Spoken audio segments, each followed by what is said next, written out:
Assalamualaikum warahmatullahi wabarakatuh. Sahabat Ensiklopedia Islam, setiap yang bernyawa pasti akan merasakan mati. Namun, bagaimanakah cara malaikat maut mencabut nyawa atau ruh seseorang dalam waktu bersamaan? Dapatkan jawabannya dengan menonton video ini hingga akhir. Terima kasih sudah mengeklik video ini. Like, follow, dan subscribe Anda sangat berarti bagi kami untuk menambah semangat membuat konten yang lebih bermanfaat. Diterangkan dalam kitab As-Suluk dari Muqatil bin Sulaiman, malaikat maut mempunyai dipan atau ranjang yang terdapat di langit ketujuh. Ada yang mengatakan di langit yang keempat, yang diciptakan dari nur cahaya. Ranjang tersebut mempunyai 70.000 kaki, 4.000 sayap, dan semua tubuh jasadnya dipenuhi dengan mata dan lisan. Dan tidak ada satupun anak cucu Adam dan burung-burung yang bernyawa kecuali ada di jasadnya malaikat maut. Dalam diri malaikat maut terdapat mata, wajah, tangan, dan telinga sebanyak jumlah seluruh manusia. Malaikat maut mencabut nyawa seseorang dengan tangan dan melihat makhluk dengan wajahnya. Dengan demikian, malaikat maut dapat mencabut nyawa ruh para makhluk dimanapun dia berada. Maka jika seseorang mati, lenyaplah dia dari jasad malaikat maut. Diceritakan bahwa malaikat maut mempunyai 4 wajah, yaitu di depan, di kepala, di punggung, dan di bawah telapak kaki. Maka arwah para nabi dan malaikat dicabut dengan wajah di kepalanya. Nyawa orang mukmin dicabut dengan wajah di depannya. Ruh orang-orang kafir dicabut dengan wajah di punggungnya. Dan ruh jin dicabut dengan wajah di telapak kakinya. Salah satu kaki malaikat maut berada di atap neraka jahanam, dan satunya lagi berada pada dipan ranjang di surga. Adapun besarnya malaikat maut adalah jika air yang ada di lautan dan sungai-sungai ditumpahkan pada kepala malaikat maut, maka air tersebut tidak akan jatuh ke bumi walaupun hanya setetes. Dan sesungguhnya Allah Subhanahu wa Ta'ala menciptakan bumi beserta seluruh isinya di dalam lambung malaikat maut, sebagaimana hidangan yang berada di atas meja, dan di depannya ada seorang pemuda yang akan memakannya sesuka hati. Maka seperti itulah malaikat maut membolak-balik semua makhluk yang ada di dunia, bagaikan manusia membolak-balik uang logam.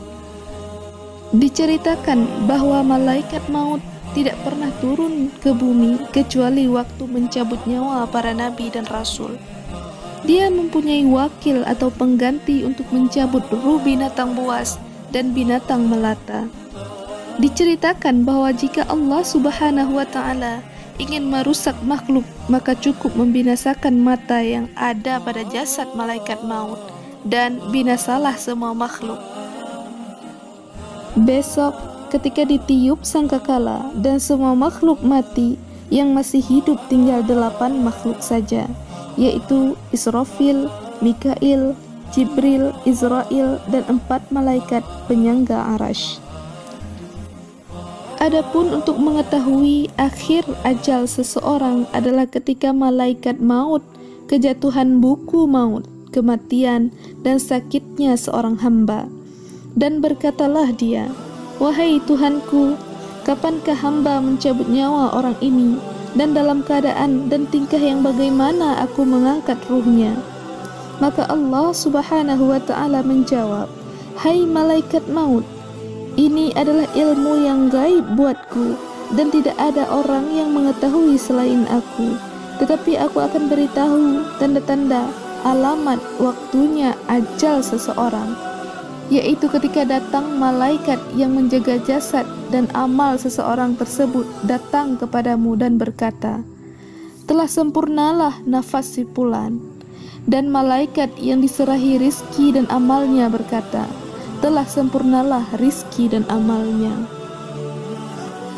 Jika orang tersebut termasuk orang-orang yang beruntung, maka namanya tertulis dengan jelas dalam buku yang ada pada malaikat maut, dengan tulisan yang dikelilingi oleh nur yang sangat putih. Dan jika orang tersebut adalah orang yang celaka, maka namanya tertulis dengan jelas berwarna hitam.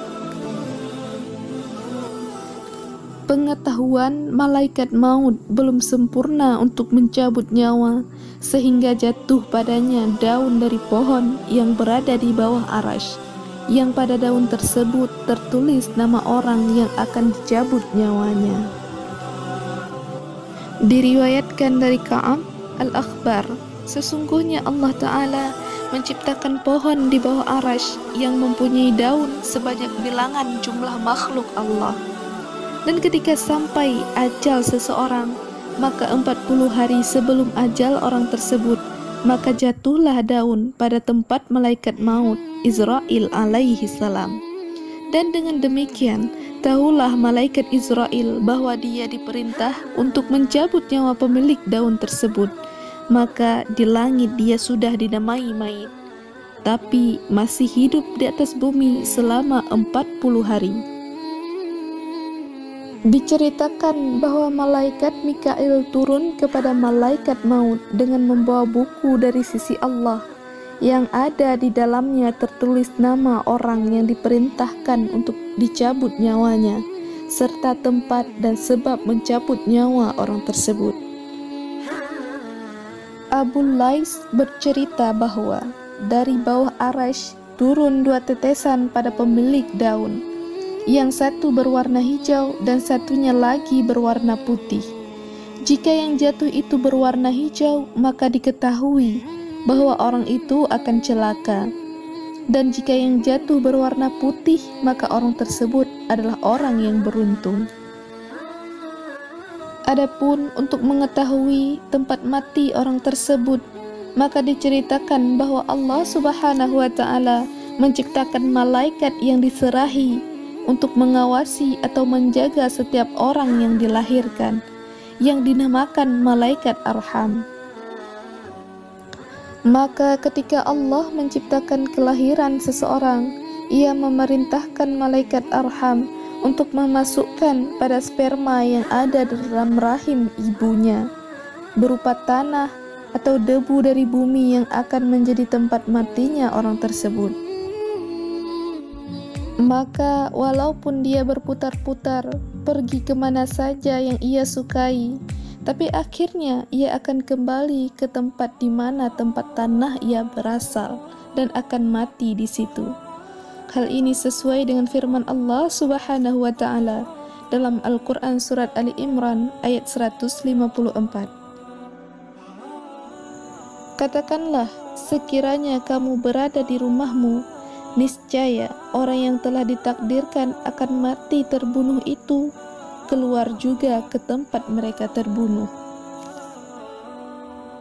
Diceritakan dalam suatu riwayat, pada zaman dahulu malaikat maut pernah menampakkan diri dan masuk ke rumah Nabi Sulaiman alaihi salam dan melihat seorang pemuda yang ada di samping Nabi Sulaiman. Kontan pemuda tersebut gemetar sekujur tubuhnya. Ketika malaikat maut sudah pergi, pemuda tersebut meminta Nabi Sulaiman alaihi salam supaya memerintahkan angin agar membawanya terbang ke negeri Cina. Setelah sampai di negeri Cina, malaikat maut datang menemui Nabi Sulaiman, dan Nabi Sulaiman menanyakan apa sebabnya malaikat maut memandang pemuda tadi. Maka dijawab oleh malaikat maut, sesungguhnya aku diperintahkan untuk mencabut nyawanya hari ini di negeri Cina. Aku terkejut melihat pemuda itu ada di rumahmu. Lalu Nabi Sulaiman menceritakan tentang permintaan pemuda tersebut, yaitu supaya memerintahkan angin dan membawanya terbang ke negeri Cina. Malaikat maut tersebut berkata, aku telah mencabut nyawanya di negeri Cina hari ini. Diceritakan lagi bahwa malaikat maut mempunyai beberapa pembantu yang berdiri di depannya dan membantunya mencabut nyawa. Dikisahkan bahwa ada seorang pemuda yang berdoa, "Ya Allah, ampunilah dosaku dan dosa malaikat penjaga matahari." Mendengar doa tersebut, malaikat matahari memohon izin kepada Allah untuk menemui pemuda tersebut. Maka turunlah malaikat matahari kepadanya dan berkata padanya, "Sesungguhnya engkau telah banyak berdoa untukku. Apakah keinginanmu?" Pemuda itu berkata, "Keinginanku adalah engkau membawaku ke tempatmu, dan aku ingin engkau menanyakan tentang kapan datangnya ajalku." Maka dibawalah pemuda itu ke matahari dan duduk di atasnya. Lalu malaikat matahari pergi menemui malaikat maut dan menceritakan bahwa ada anak Adam yang berdoa,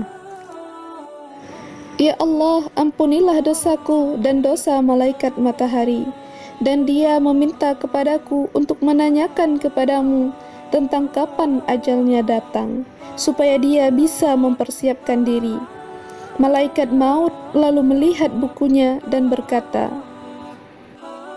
"Sungguh nyata, sesungguhnya temanmu mempunyai tingkah laku yang agung, dan dia tidak akan mati sehingga dia bisa duduk di tempatmu di atas matahari." Malaikat matahari berkata, "Dia telah duduk di tempatku."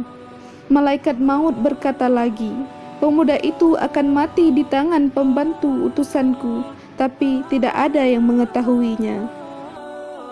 Dalam sebuah hadis dari Nabi Shallallahu Alaihi Wasallam, beliau bersabda, "Ajalnya semua binatang tergantung zikirnya kepada Allah. Ketika binatang itu meninggalkan zikir kepada Allah, maka dicabutlah nyawanya, dan malaikat maut tidak ikut campur dalam hal ini." Diceritakan bahwa Allah lah yang mencabut nyawa semua makhluk, tetapi dinisbatkan kepada malaikat maut.